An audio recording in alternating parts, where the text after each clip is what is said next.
Wall Street blew it big time, and now many will have to swallow their pride and cover their shorts, or repeat the same message of the market doom in hopes to sway more unsuspecting investors to head for the hills. As short sellers lose as Nvidia jumps. Yesterday in the price prediction video that we talked about on AMC, we talked about how short sellers lost $2.2 billion in Nvidia stock. Now Nvidia's rally to record high leaves short bets with $8.1 billion in losses, mark-to-market losses year to date. Take a look at the chart. This is spiking like crazy. On top of that, a tweet by InvestorTurf states, according to recent data, there has been a substantial outflow of funds from hedge funds, reaching the highest level for the year in April, with investors withdrawing $11 billion. Also, the SEC answers to denying whistleblower award in court session in a case involving a short seller, Carson Block, while at the same time broadly questioning how agency decides who receive awards from its Cash for Tips program. This goes into how the Justice Department targeted Muddy Waters for flooding the market with fake orders, also known as spoofing, Carson Block being served with a search warrant, and the ongoing investigation for illegal short selling continues to grow. What is going on, guys? Lottery Stocks here. Welcome back to the channel. Welcome to the channel if you're new. Today we have a lot of stuff to go over, so make sure to stay till the end of the video so you don't have to watch another update video here on YouTube. First the charts, then the information. If you did not see yesterday's price prediction video on AMC, it was a very good upload. Today already we got out of the way what's happening with short sellers, how bad these losses are, and before we get into all the important juicy stuff, I want to just give a quick shout out to the people in Discord, really killing it in there. People calling out different stocks that tend to do well, and essentially everybody waking up in the morning, talking stocks, sticking to it, and staying disciplined. I love you guys in Discord. Guys, if you do want to join the Discord, the link is right under the video in the description and in the comments down below. Benefits of joining is it's basically a huge group chat with about 500 people who talk stocks all day long, post gains, post losses, and there's options trading alerts in there by bar pot. Without further ado, guys, let's get into the video. Okay, so the first thing I'm going to touch on, the SPY is trading at 420.57, basically trading sideways now on the day. However, it filled the gap at 421.50, and exactly like we said, it got smacked. It filled the gap right back here that you see on the S&P 500, and now it is time to see what we are going to do. In my opinion, at least before getting a bounce, the SPY comes down to about 418.50 at minimum before scaling up even higher, if it does want to scale up even higher. Overall, we have some stuff happening with the Fed pretty soon, and June is going to be a big month for the overall market. Also, keep in mind that short sellers are not in the best position. The SPY hitting relative highs and them losing a ton of money with Nvidia, as well as hedge funds losing funds from clients withdrawing money and banks doing terrible as well. Now, we've talked about recently how XRP, AMC track each other. XRP peaked back in November of 2020, then AMC had the run in January. XRP peaked again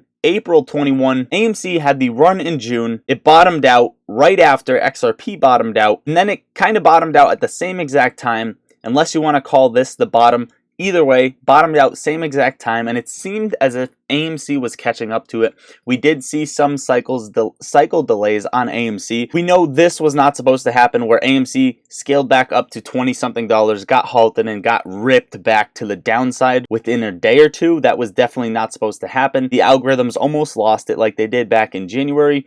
That came down, XRP bottomed out, AMC bottomed out, AMC bottomed out again, XRP bottomed out, making higher highs and higher lows. And now AMC is scaling down while XRP is scaling up. So you're finally seeing this diversion happening. But all this tells me right now is that AMC is going to follow XRP like it usually does, and we are going to have that scale up very, very soon. As for how AMC is trading today, sitting at $4.56, down basically 1.72% on the day. It's trading exactly how we talked about in yesterday's price prediction. These are the drawings that we have in this chop trading, kind of falling to the downside until we hit that 405 to 415 level before getting that nasty rip higher. Exact date being literally exactly mid-June. Keep in mind, this 2-week period that we're in right now and then the week after are both bullish on AMC's options chain. Not insanely bullish, but it is the only 2 weeks that are bullish on the options chain, where more people are betting calls than puts. Keep that in the back of your head as well. Now, combined market cap of AMC and APE, 995.41 million shares of APE at $1.57 equals 1.562 billion market cap according to Crystal Ball, and then the AMC coming out to 2.46 billion, which should have a 4.02 billion market cap but it's being reported at 7.03 billion on several sites, including MarketWatch. Now, what's interesting about this is what they're doing is stating basically Ape is at $4.64 as well, so the market cap is up to about 7.03 billion. So they're already accounting for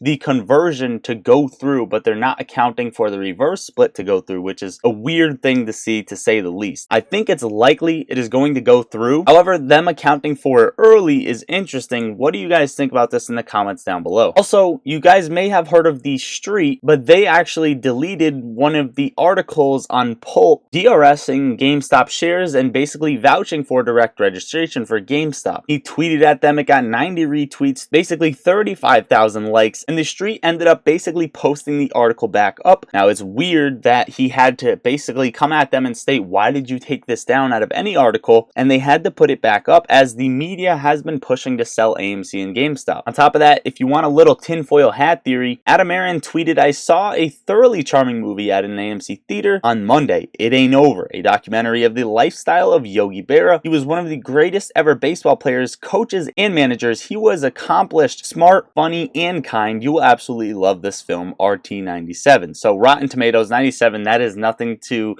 tinfoil hat over. Checkmate on Twitter basically states, why is he tweeting about this now when this film came out on May 12th? It's been in theaters for 2 weeks. And he goes, I think I have the answer, and it's because IAO doesn't stand for It Ain't Over, it stands for It's All Over. Now, there have been plenty of better tinfoil hat theories than this. Do you think it's just a coincidence that Adam Aaron tweeted about this film over 2 weeks later? Now, for those who are interested in AMC, its current book value per share is $13.46, not good. Its 5-year book value per share is $5.56, also not good. That's a 100% difference, and the fundamental trend is up. Now, let's consider Ape that trades at $1.56. If AMC is trading below its average and Ape is significantly below AMC, then Ape to me would be the bargain. There is a gamble though. The gamble is that Ape may not convert to AMC, but it's very unlikely to me because it would most likely lead to the demise of the company. I also agree so far with this tweet. Investing in AMC and Ape is a risk. We are currently not generating a profit through our debt and the rebounding industry, but the trend is up and we keep moving. I personally feel that if AMC can become cash flow positive and refinance its debt, a lot of doubters are going to pay the price. I feel if AMC can turn around, it can trade in the $20 to $30 range or $200 to $300 after the conversion and reverse split. In my opinion, when the debt to equity ratio inverts to positive, shorts are effed. In the meantime,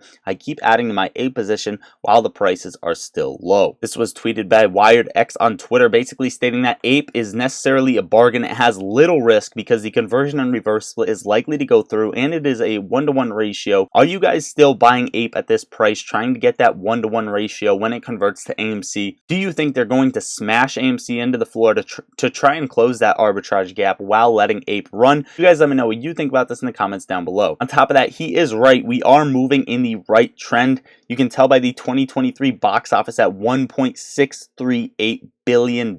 Now, before we get into JP Morgan, and another sprinkle on Nvidia to close out the video, courtesy of me and MooMoo, for you guys to get a chance at $40,000. Better than Webull, better than Robinhood. If you use my link in the description or in the comments to sign up for MooMoo and make a deposit, it can literally be $1. So for those of you who signed up with my link and haven't made a deposit yet, you are not going to start earning your free stocks. Once you do that, up to 20 free stocks for doing absolutely nothing. Plus, if you're from Australia, you're getting 10 free AMC stocks guaranteed and another 10 on top of that. They do have an exciting promotion coming for June, but I'm waiting to announce that. Overall, guys, make sure to download MooMoo using my link and make a deposit. Back to the video. JP Morgan has just cut an additional 500 jobs following the new layoffs. We are seeing more cuts come with banks, and Nvidia becomes the 9th stock to ever be worth more than $1 trillion, as it is burning short sellers. Keep in mind, Nvidia's third largest shareholder just reported the sale of 100,000 shares worth of about $37.9 million. He sold on May 26th. He bought these shares first in 1997, and he served on the Nvidia board since 1993. He now owns millions of Nvidia, estimated to be around 4.282 million units of Nvidia stock. This could just be letting go of a little bit at this price, not necessarily stating that he thinks this is the top price that it will be at, but maybe that it needs a cool down, or maybe he just needs some money for his family or other reasons in general. Overall, guys, this is what I got for you for today's video. Check the links in the description to download MooMoo, pop in the Discord. I will leave both of those in the comments down below as well. I love you all. Lottery Stocks out.